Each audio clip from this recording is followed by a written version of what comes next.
Hi, so today we're going to be talking about a very popular question I get, which is about gluten-free eating and whether I personally am gluten-free. So first, I want to just clarify, I am not a registered dietitian. I am not a nutritionist. I am simply a girl who is trying to find the best way to eat for myself to make me feel the best. So I'm going to give you the background of why I kind of got into this for myself, what I know about it, and my experience with it, and then answer the question, am I gluten-free? So basically, after I was diagnosed with endometriosis back in 2005, I was told I had to learn to manage it. So I learned everything I could about this disease specifically that I have. And a big part of it involved eating right and eating for decreasing inflammation. So what I know about the body and what I know after reading all of this and looking into research, and looking into what the specialists were saying is that all of us really need to eat an anti-inflammatory diet if we have inflammation in the body. Seems to make sense to me. So that's when I started looking into that. So I learned everything I could about decreasing inflammation through diet. And then what I ended up doing was going through anti-Candida cleanse, actually. So it's basically an elimination diet.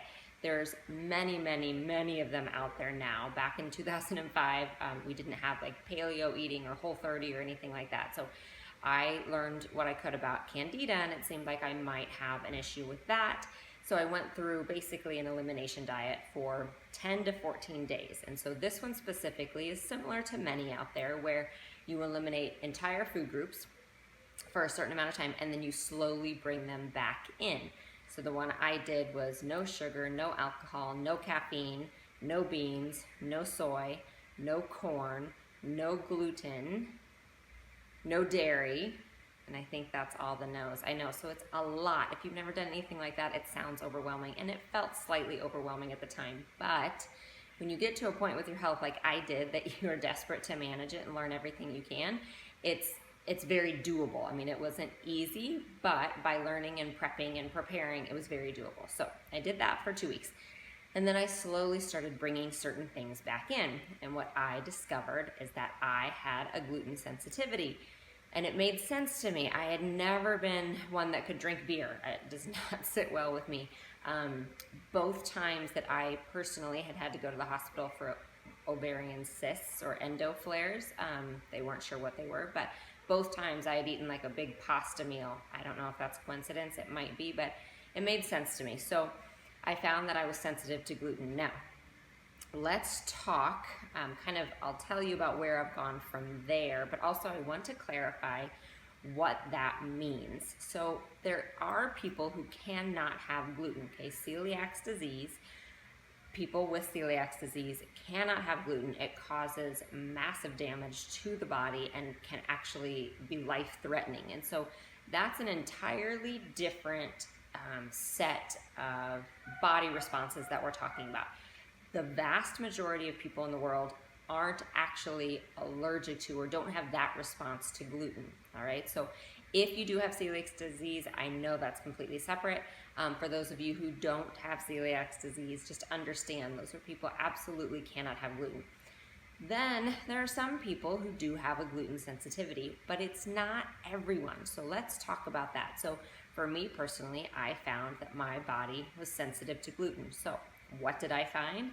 I found that when I introduced it, my symptoms were a lot of bloating, a lot of digestion issues, gas, and just a feeling of kind of tiredness and lethargy, and it would personally make my endo symptoms worse.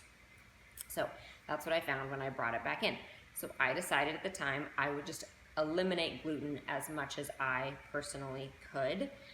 So that meant bread, pasta. I kind of was looking at it as, again, big food groups. I didn't go as far as completely eliminating tamari or soy sauce. You can buy gluten-free options. At the time, it was hard. Again, this was 12, 13 years ago now, so it was much harder to find gluten-free products. But I just found a way to change daily what I was eating. Instead of having a big sandwich for lunch, I would take all of those and put them into a big salad. And these were small steps I took at one time. So for me, like one thing I decided to do, let's say I was having toast for breakfast, a sandwich for lunch. I would decide, okay, I'm going to do one or the other. I'm not going to have bread, let's say, or a bread product for every meal. So if I have toast for breakfast, I'm not going to have a sandwich for lunch. I'm not going to have pasta for dinner. It's very much simplifying it, but I'm just telling you what worked for me at the time to start to change my eating habits. I also didn't just switch from regular bread to gluten-free bread, regular cereal, gluten-free cereal. Because again, at the time, they didn't have those options really. And I think I benefited from that because I learned exactly how to eat kind of whole foods that worked for me. So I appreciated that. So let's talk about, and then I'll tell you actually where I am now, and I'm going to talk as a whole about the whole gluten-free kind of thing in our food industry right now. So I really eliminated gluten for the most part for a good year or so. And then I slowly started bringing some things back in. Let's say I would go out to a dinner party. I didn't want to freak out about having some crackers and cheese because I love them with wine. And so I would start bringing them back in here and there. So what I found is if I stayed away from it about 80% of the time, I could have it for 20% and it wouldn't affect my body poorly.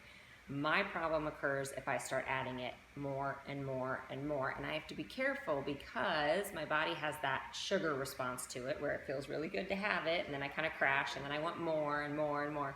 So I have to be really careful. But for me, like we're on vacation right now, and so we have bread with peanut butter. It's the easiest thing to grab where we're staying, and so I'll have it for breakfast, and I do fine. But if I keep up with that for a month, I probably won't. So I have to, again, be kind of careful with that. So as a whole, should you go gluten-free? I don't know. It's up to you and your body. One thing to know is it doesn't automatically help you to lose weight necessarily. It still depends on calories in and calories out. I think a lot of people do end up losing weight when they go gluten-free, but it's because they are taking away all of kind of those processed carbohydrates and replacing it with more whole foods. So it's not the gluten per se, it's the substitution that they're making for all of those high processed foods and carbohydrates. So if you were simply, like I said, taking your gluten cereal and replacing it with gluten-free, if you're just making that transfer or that substitution for every meal, you probably won't see weight loss. But you might feel better if it's a gluten sensitivity. So you want to look at why you're doing it. And I also just tell people you always want to choose the whole food before you choose the processed food. I mean, that's just a great rule as a whole in life. Some things I have substituted instead that now just do so much better for me are oats. So I do a lot of oatmeal in the morning, steel cut oats, rolled oats. I make my own protein bars out of oats. So oats I do really well with. Rice I do really well with as well. And so I'll do rice products. And then I actually personally do great with potatoes too. So I know like Whole30, those kind of diets will eliminate those, and that's great. I, again, recommend eliminating them to see how you do. I've done the elimination, so I know that I do great with those things. So those are kind of more my substitutions. If I'm going to do pasta, I really like Trader Joe's has a brown rice and lentil pasta I like. But to be honest, a lot of the pasta replacements I don't like, so I just stay away from it. Unless it's kind of that once in a blue moon time, I'm gonna have real tortellini, then great, that's what I'm gonna have and I'm gonna enjoy it. So that's kind of how I make it work for me. Again, look at why you're doing it. I definitely recommend some kind of elimination diet and trying without it because I think it's just good to get to know our bodies, and I think it's good to see how we react to things. That's always really enlightening. So I would try it, but don't necessarily think that everyone needs to go gluten-free on everything. It really is up to you and your body. Look at what you're eating. Maybe look at where you can bring in some whole foods instead of processed foods. Maybe look at your day as a whole and see if instead of 2 sandwiches for 2 different meals, you can eliminate the bread and just add more veggie volume and maybe a little more protein, and just see how you respond. So that is my long story about gluten in my life, and I hope it helps you transverse this a little bit better for yourself.